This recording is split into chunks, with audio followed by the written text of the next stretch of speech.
বন্ধুরা good morning.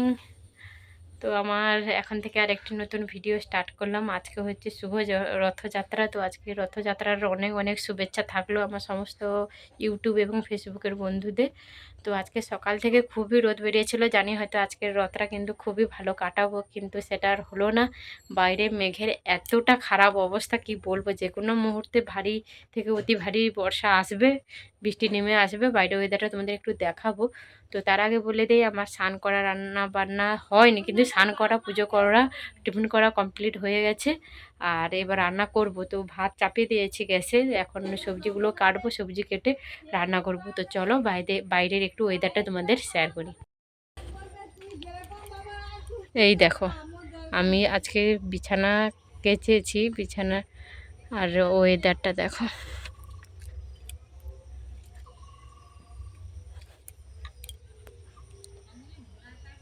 অবস্থা দেখছো কিভাবে মেঘ হয়েছে।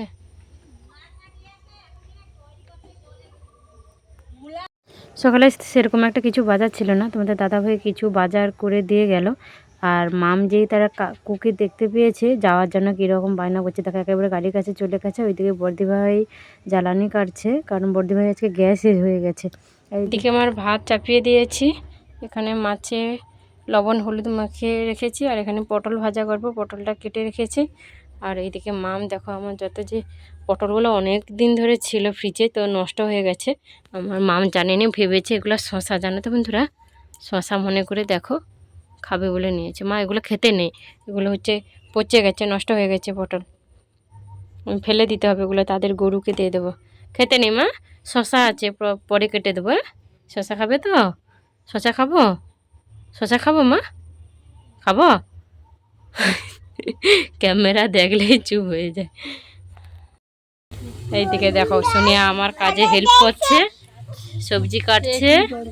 আর এইদিকে বর্দি ভাই ঘরের জন্য দরজা রান্না বন্ধ করে দেয়, এই যে দরজা ডিজাইন পছন্দ করছে। বাড়ি কোন কালে হবে জানিনি, কিন্তু দরজাগুলো পছন্দ করে রাখছে, কোনটা কোনটা ভালো লাগে।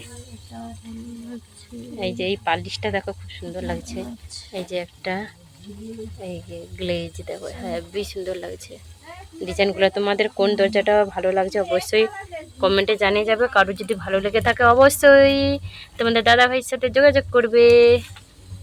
শুভ দুপুর বন্ধুরা। তো তোমাদের দাদাভাই রোজই গোপুসোনাদের দুপুরে সেবা দেয়। তো সোনিয়া স্কুল ছুটি থাকলে সোনিয়া দেয়, না হলে রোজই তোমাদের দাদাভাই প্রায় বেশি দিন দেয়। তো এখন দুপুর 1:30 বাজে, তোমাদের দাদাভাই গোপুসোনাদের সেবা দিয়ে দিচ্ছে, তারপরে আমরা খাওয়া দাওয়া করবো। গোপুসোনাদের সেবা দেওয়ার পরে আমরা খাওয়া দাওয়া করি। তো চলো তোমাদের দাদাভাই গোপুসোনাদের খাইয়ে দিই। বাচ্চারা অনেক আশা করেছিল যে আজকে দিনটা রথ টেনে খুবই মজা করবে, কিন্তু তা হলো না। কারণ সারাদিন যেভাবে বৃষ্টি পড়ছে, এখন বাজে সন্ধ্যে 6টা, সন্ধ্যে 6টার সময় ওদের রথ বের করে দিল মেজদা ভাই। কারণ রথ বের করে নিয়ে যায় আমাদের 2:30-3টার সময় রথ বের করে নিয়ে যায়। প্রতি বছর আমাদের এভাবে টানা হয়, কিন্তু এই বছর এমন বৃষ্টি হচ্ছে, মানে কিছু করার নেই। তার জন্য বৃষ্টি বন্ধ হওয়ার পরে এই যে রথ রেডি করা হয়ে গেছে, এখন বাচ্চারা নিয়ে যাবে। তো বেশি দূর যেতে পারবে না, কারণ সন্ধ্যা প্রায় হয়ে গেছে, এখন সন্ধ্যা 6টা বাজে, আর আমরাও যেতে পারবো না। তার জন্য বাচ্চাদের বললাম বেশি দূর যেতে না।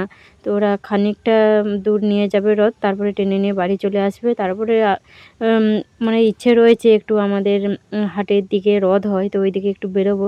তো সবই বাবা জগন্নাথের হাতে, যদি বৃষ্টি না হয় যেতে পারবো, না হলে আর যেতে পারবো না। তো যাই হোক, জয় জগন্নাথ, সবাই বাবা জগন্নাথকে প্রণাম করো। তো এই বলে জয় জগন্নাথ বলে ওদের রথ টানা শুরু হয়ে গেল। আর সবাই খুব মানে ছোট রথ হয়েছে কি হয়েছে, কিন্তু খুবই মানে সামান্য সময় একটু আনন্দ পেয়েছি, খুবই মনটা খারাপ লাগছিল। কিন্তু দুঃখের বিষয়, আমি পরে ভয়েসটা দিচ্ছি, তার জন্য বললাম যে জানি হয়তো একটু রাত হলে আমাদের বাজারে যে রথ হয় ওখানে দেখতে যাব, কিন্তু এত পরিমাণে বৃষ্টি হয়েছিল তো শেষ পর্যন্ত আমরা কোথাও রথ দেখতে যেতে পাইনি। কিন্তু এই যে আমাদের বাড়ির ছোট্ট রথ বাবা জগন্নাথকে আমরা কিন্তু বাড়িতে থেকে দর্শন করে নিয়েছি, আর এইটাই আমাদের অনেক মজা লাগছে।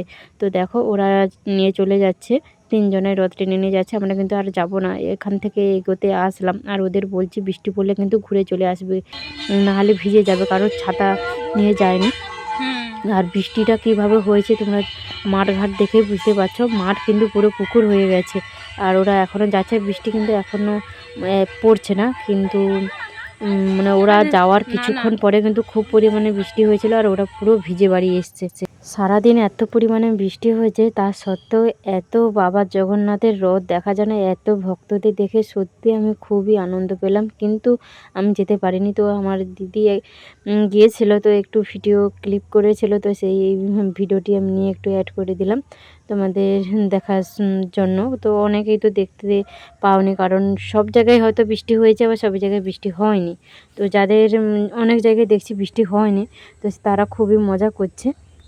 বাইরে কিভাবে বৃষ্টি পড়ছে দেখো, ওরা বেরিয়ে গেল আর খুব পরিমাণে বৃষ্টি হচ্ছে। আর এইদিকে তোমাদের দাদাভাই রথের মেলায় যাব বলে তার আগে বাজারটা করে দিয়ে গেল। তারপরে জানে হয়তো সন্ধ্যাবেলা আমরা বেরোবো, কিন্তু বেরোতে তো পারলাম না শেষ পর্যন্ত। আর এই যে পালং শাক আর লাউ শাক আর মাছ, আলু, পেঁয়াজ, কুঁদরি এইসব কিছু মানে বাজার হাট করে নিয়ে এসছে। তো দুঃখের বিষয় যে কোনো জায়গায় রথের মেলায় যেতে পারলাম না। তো পরের রথে দেখা যাক কী হয়তো। কেমন লাগলো ভিডিওটি অবশ্যই কমেন্টে জানাবে। টাটা।